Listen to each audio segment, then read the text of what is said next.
The main question for the jury was this: should police have stopped Stephen Port after his first murder and so saved his later victims? The first victim was found outside Port's home, fashion student Anthony Walgate. A month later, the body of artist Gabriel Cavari in the churchyard nearby. 3 weeks later, in the same churchyard, chef Daniel Whitworth. Daniel's parents didn't need to wait for the jury's conclusion. It was clear to anybody that he should have been stopped at Anthony there, and nobody else needed to die there. But unfortunately, that wasn't the case. The victims were all young gay men killed at Port's flat, all dead from an overdose of a date rape drug, GHB, all dumped outdoors. Local police refused to connect the deaths or treat them as suspicious. They were each found similarly with drugs in their pocket that Port had planted there, and they weren't going to look outside that particular box. It's, you know, this is what gay people do. They go to parties, they go to chemsex parties. I mean, crikey, Daniel didn't have the time of day to give to that kind of lifestyle. It wasn't until the death of a fourth victim, Jack Taylor, a year later, that the murder squad took over. They found footage of Jack meeting Stephen Port. Port was arrested and convicted. It's really important that you tell us the absolute truth. Yeah. He'd drugged his victims to have sex with them.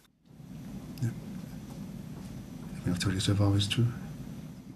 In front of the coroner, victims' families heard police admit serious errors.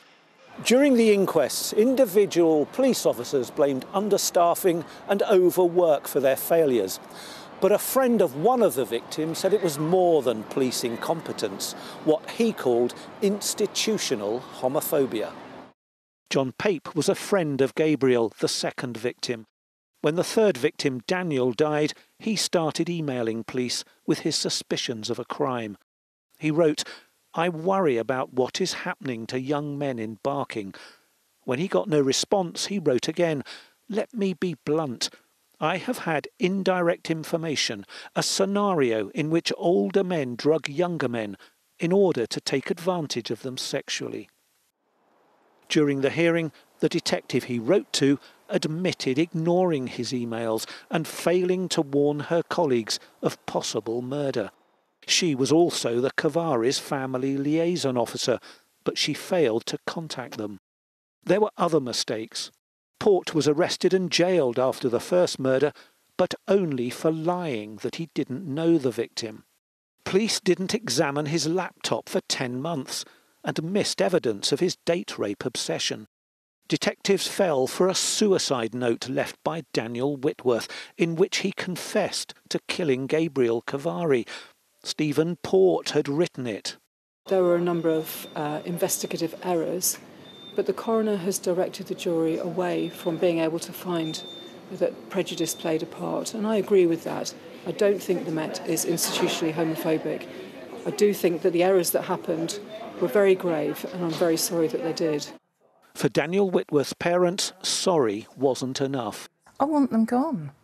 They're a public liability. How can the safety of people who pay taxes for this kind of protection that they think they've got and they clearly haven't, why are they there? Why are they there? Why are they there getting promoted? The police watchdog, the IOPC, found 9 officers had performance failings, but none was disciplined. 5 have since been promoted. Martin Brunt, Sky News, Barking.